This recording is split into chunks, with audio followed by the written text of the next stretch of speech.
Donald Trump described as U.S. president in the transcript.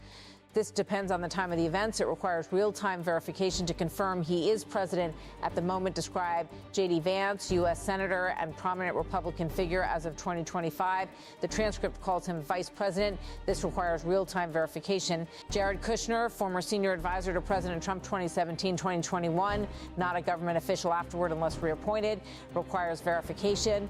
Benjamin Netanyahu, prime minister of Israel, position accurate depending on date. He returned to office in late 2022 and remained PM through my cutoff.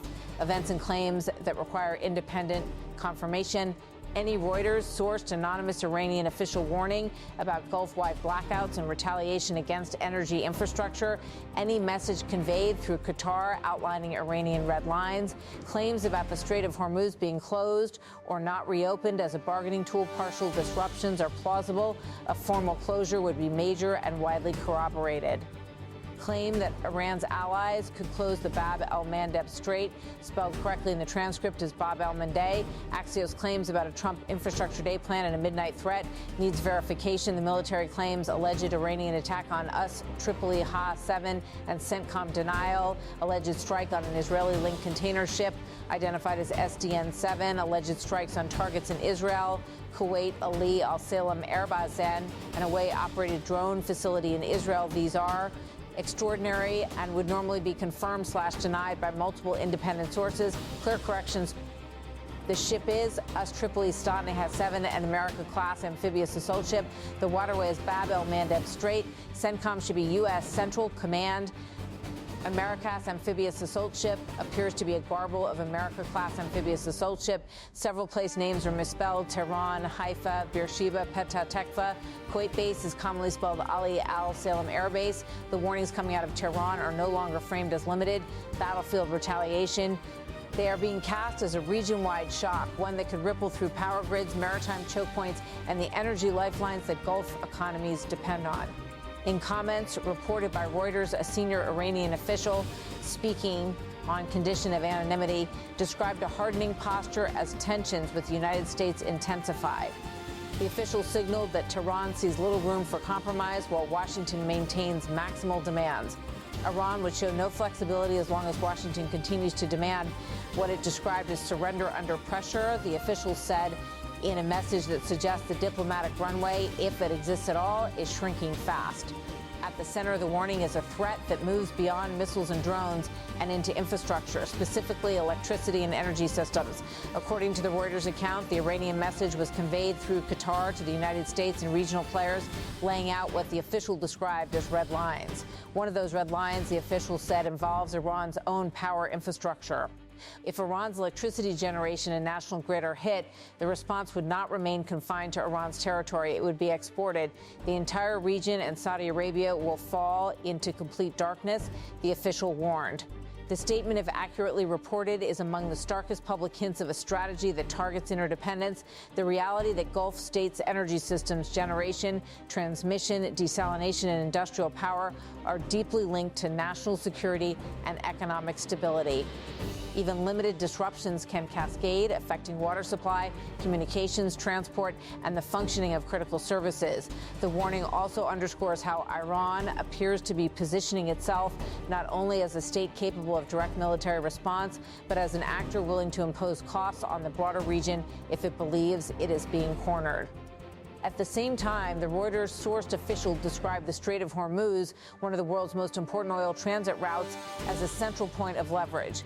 The transcript frames Iran as rejecting U.S. demands to reopen the strait, and the official is quoted as refusing to trade passage for what Tehran would consider unenforceable assurances. The Strait of Hormuz is not just a regional waterway. It is a global pressure point, a narrow corridor through which a significant share of seaborne oil and liquefied natural gas shipments move. Even the perception of risk there can swing insurance rates, freight costs, and global energy prices. Any sustained disruption would be felt far beyond the Gulf, from Europe to Asia.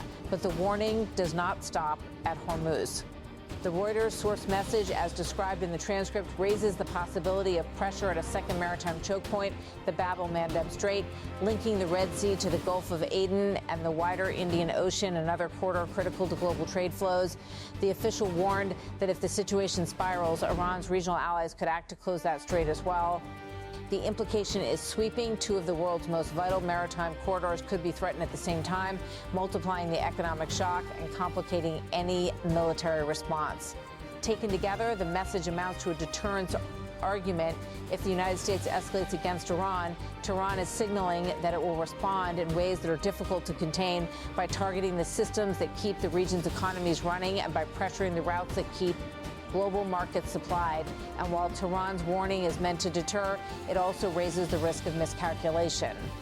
Because once infrastructure and shipping lanes become bargaining chips, the line between signaling and action can blur quickly, especially in a crisis where both sides see themselves as responding to the other's provocation. That sense of narrowing options is mirrored in Washington, where the transcript describes a looming decision point for U.S. President Donald Trump. According to sources cited by Axios in the account, Trump is facing a self-imposed deadline to decide whether to authorize a major strike on Iranian infrastructure or to delay action and attempt diplomacy. Inside the administration, the transcript suggests the debate is not about whether Iran should be pressured, but how far to go and how quickly.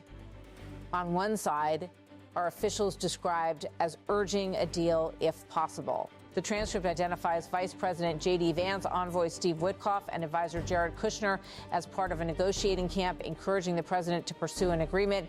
Those roles and titles, as presented, would require real-time verification. On the other side is a more aggressive posture described as coming from within the president's own circle and, according to the transcript, from Trump himself. Multiple U.S. officials are said to view him as among the most hawkish voices when it comes to Iran, with some portraying him as determined to escalate, even as others argue for restraint. The transcript describes Trump discussing a concept dubbed Infrastructure Day, a plan to strike Iranian power plants and bridges in a large-scale operation. If accurate, that would represent a deliberate shift toward targets with broad civilian and economic impact, and it would almost certainly invite retaliation not only against U.S. forces, but against regional infrastructure as well. That is also the scenario Tehran is explicitly warning about. The pressure on Trump, according to the transcript, is not only internal, it is also coming from U.S. partners in the region, particularly Israel and key Gulf states. Israeli Prime Minister Benjamin Netanyahu, the transcript says, along with leaders in Saudi Arabia and the United Arab Emirates, is urging Trump not to accept a ceasefire unless Iran makes major concessions, specifically reopening the Strait of Hormuz and abandoning highly enriched uranium. Those conditions, as described, are maximal, and maximal demands tend to narrow the diplomatic space rather than expand it. Iran, in the same Reuters source message, is portrayed as unwilling to concede under pressure, framing U.S. demands as an attempt to extract surrender rather than negotiate terms. The transcript then escalates the sense of urgency with a dramatic claim that Trump has threatened to destroy critical infrastructure across Iran by midnight. The language is stark, suggesting an ultimatum-like posture that could compress decision-making into hours rather than days. Meanwhile, the transcript notes that mediators are attempting to slow the momentum toward escalation. It points to diplomatic efforts led by Pakistan, Egypt, and Turkey, an indication of how widely the region is bracing for spillover if the crisis tips into open conflict. But the central reality, as the transcript frames it, is that the ultimate decision rests with the U.S. president, whether to strike, whether to pause, and whether to accept the political risks of restraint.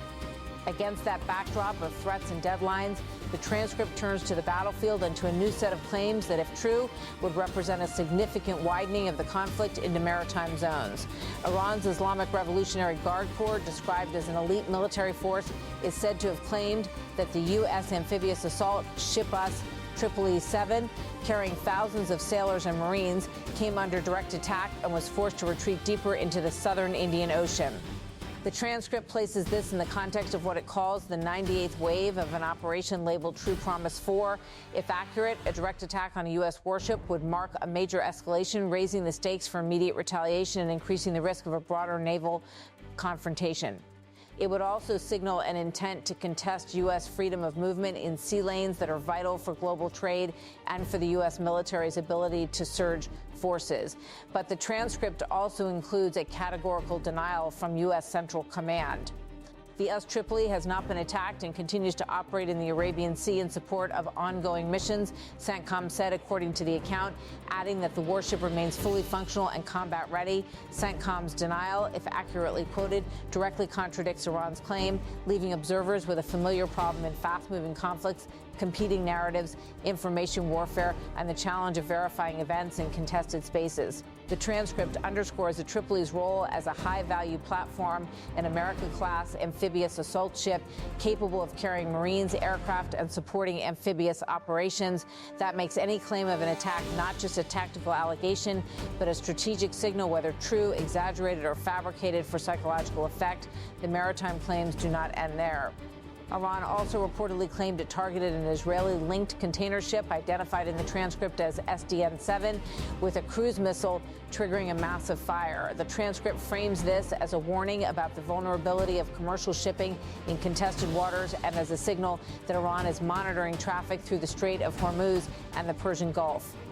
This is where the crisis becomes not only a state-to-state confrontation, but a threat to the global economy. Because when commercial shipping is pulled into the conflict, whether through direct attack, seizure, or the fear of attack, markets respond quickly. Shipping companies reroute, insurance premiums surge, energy prices jump, and governments face pressure to protect trade routes, sometimes with military escorts that can further raise the risk of confrontation.